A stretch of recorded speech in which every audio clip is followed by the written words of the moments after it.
तो वैसे देखो, मेरा अभी कॉलेज का एग्ज़ाम ख़त्म हो गया है। मतलब मेरा बैचलर का एग्ज़ाम हो गया है, तो अब क्या देखो, अब ये है कि जिस दिन रिज़ल्ट आएगा उस दिन मेरा कंफर्म हो जाएगा कि मैं ग्रेजुएट हो चुका हूँ। तो उस दिन मेरे पास बैचलर डिग्री आ जाएगी, तो अब इस बैचलर के दम पे मैं 10-15 हज़ार तो कमा सकता हूँ। मतलब कि मेरा खर्चा तो मैं निकालने लायक कमा लूँगा, 10-15 हज़ार रुपये। तो मुझे अब इसके बाद इतना कैपेबल होना है ना पैसे के मामले में, कि मैं मेरे मम्मी-पापा का भी खर्चा उठा पाऊँ, और अगर मैंने फ्यूचर में अपनी फैमिली बनाई, मैंने शादी-वादी की, तो मैं उनका भी खर्चा उठा पाऊँ। मतलब मैं उनके शौक तो पूरे नहीं कर पाऊँगा, क्या पता, अगर किस्मत अच्छा रहा, मेहनत मैंने बहुत की, क्या पता बहुत पैसा आ जाए।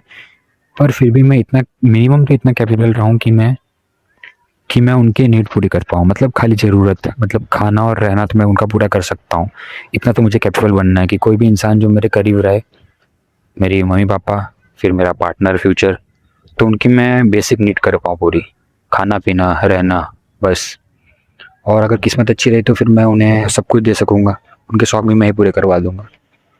तो मुझे इतना कैपेबल बनना है, तो उसके लिए मुझे क्या करना है, या तो देखो, मेन तो देखो, पैसा अंधा कमाना है तो बिज़नेस होता है, मेहनत करनी पड़ती है। कोई गवर्नमेंट एग्ज़ाम निकाल लो, बिज़नेस कर लो, या कोई प्राइवेट जॉब अच्छी पकड़ लो। तो अगर मेरे से कुछ नहीं होगा तो फिर मैं अपनी पढ़ाई कंटिन्यू रखूँगा। इसके बाद मैं एमएससी कर लूँगा। फिर एमएससी एक बार हो गया तो फिर मैं, अगर और ऐसा लगा कि मेरे से कुछ और नहीं होने वाला, तो मैं पढ़ाई नहीं छोड़ने वाला, मैं पढ़ाई कंटिन्यू करता रहूँगा। मैं एमटेक भी कर लूँगा। और रही बात जॉब की, जॉब देखो मिल जाएगी।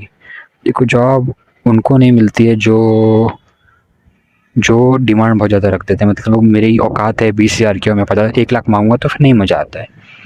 और मुझे, अगर मैं कैपेबल रहा, मतलब ठीक ठाक सैलरी तो मिल ही जाएगी, ऐसा मेरा मानना है, जितना मेरे हिसाब से चल रहा है। बाकी अगर फिर सब माहौल ख़राब हो गया तो सबका माहौल ख़राब होगा, मेरा अकेले का नहीं होने वाला है, सबका होगा। तो उससे फ़र्क नहीं पड़ता है। अभी एट द एंड देखो, अब तो मेरा बैचलर हो गया है। एकेडमिकली मतलब इनफ है अब। एकेडमिकली मतलब इनफ हो गया, मतलब मेरी नीड के लिए बोला ना मैं, मतलब मेरे खर्चे में उठा सकता हूँ, इतना हो गया अब। इसके आगे तो मतलब वही है कि मैं अब ऊपर उठने के चक्कर में हूँ।